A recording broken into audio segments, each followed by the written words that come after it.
صل على نبينا صل على محمد. Beberapa kalangan tertentu menuduh bahwa pendiri Ahmadiyah, Hazrat Mirza Ghulam Ahmad alaihissalam, telah memfatwakan non-muslim kepada orang-orang yang tidak beriman kepada beliau. Tentunya, hal ini adalah sebuah kedustaan dan merupakan fitnah yang sangat keji. Dalam sejarah kehidupan pendiri Ahmadiyah, beliau tidak pernah memfatwakan hal yang demikian. Justru yang terjadi adalah sebaliknya. Beliaulah yang telah dicap dan difatwakan non-muslim oleh para ulama India. Saat itu, kurang lebih 200 ulama memfatwakan beliau non-muslim, murtad, dan keluar dari Islam. Na'udzubillahi min dzalik. Dalam menghadapi tuduhan keji para ulama ini, pendiri Ahmadiyah, Hazrat Mirza Ghulam Ahmad alaihissalam, sama sekali tidak membalasnya dengan fatwa yang serupa. Beliau hanya memberikan jawaban dengan mengetengahkan sebuah hadis Rasulullah SAW yang berbunyi, "Man da'a rajulan bil kufri aw qala aduwallahi wa laysa kadzalik illa haro alaih." Barang siapa yang menuduh seseorang kafir atau musuh Allah, padahal sebenarnya tidak demikian, maka ucapannya akan kembali kepada orang yang menuduh tersebut.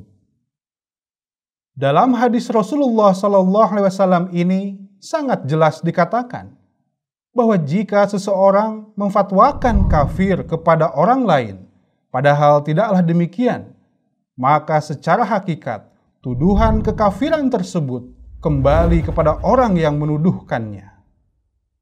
Adapun pendiri Ahmadiyah adalah seorang muslim sejati.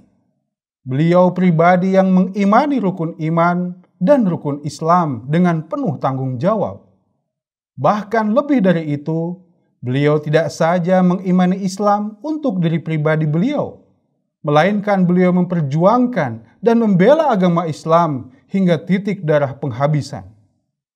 Dalam perjalanan kehidupannya, beliau telah menulis banyak buku dan selebaran, menyampaikan ceramah dan tablik akbar, bahkan mengadakan berbagai dialog serta perdebatan dengan tokoh-tokoh agama lain dalam membela agama Islam. Beliau telah membuktikan dedikasi yang luar biasa sebagai seorang pengkhidmat agama Islam dan pengkhidmat Rasulullah SAW. Beliau korbankan harta, waktu, tenaga, pikiran, kehormatan, bahkan nyawa demi tegaknya panji Islam. Sehingga menjadi jelas bahwa beliau adalah seorang muslim sejati dan bukanlah seorang yang kafir. Yang menjadi permasalahan saat ini adalah beberapa ulama tertentu terlalu berani membuat definisi serta ukuran tertentu terkait kemusliman seseorang. Sehingga saat ini begitu banyak definisi tentang muslim dari ulama yang berbeda. Padahal yang mulia Rasulullah SAW sejak jauh-jauh hari telah menetapkan definisi yang mutlak terkait ukuran kemusliman seseorang. Hal ini beliau sampaikan dalam sebuah hadis yang sahih.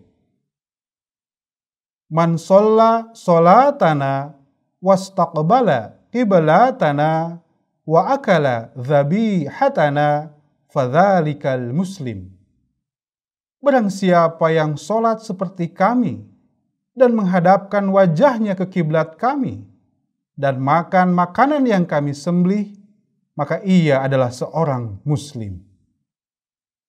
Atas keterangan hadis ini, maka menjadi jelas bahwa siapapun yang memenuhi kriteria kemusliman dari Rasulullah SAW, maka ia adalah seorang muslim sejati di hadapan Allah Subhanahu wa Ta'ala.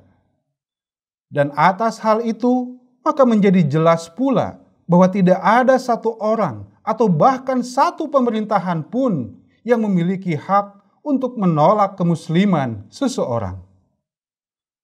Lalu terkait orang yang tidak mengimani pendiri Ahmadiyah sebagai Imam Mahdi dan Nabi Isa akhir zaman yang telah diutus oleh Allah Subhanahu wa Ta'ala, maka ia dikategorikan sebagai seorang muslim dengan keimanan yang belum sempurna.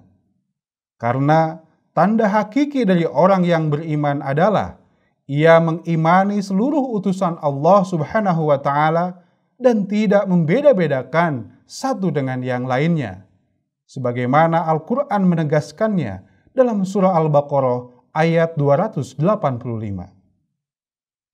A'udzu billahi minasyaitonir rajim. Amanar rasulu bima unzila ilaihi mir rabbih wal mu'minun kullun amana billahi wa malaikatihi wa kutubihi wa rusulihi la nufarriqu baina ahadim mir rusulih wa qalu sami'na wa ata'na ghufranaka rabbana wa ilaikal masir. Rasul ini beriman kepada apa yang diturunkan kepadanya dari Tuhannya. Dan demikian pula orang-orang yang beriman. Semuanya beriman kepada Allah dan malaikat-malaikatnya, dan kitab-kitabnya, dan rasul-rasulnya. Mereka berkata, kami tidak membeda-bedakan di antara seorang pun dari rasul-rasulnya yang satu terhadap yang lain. Dan mereka berkata, kami dengar dan kami taat. Ya Tuhan kami mohon ampunan Engkau, dan kepada Engkau kami akan kembali.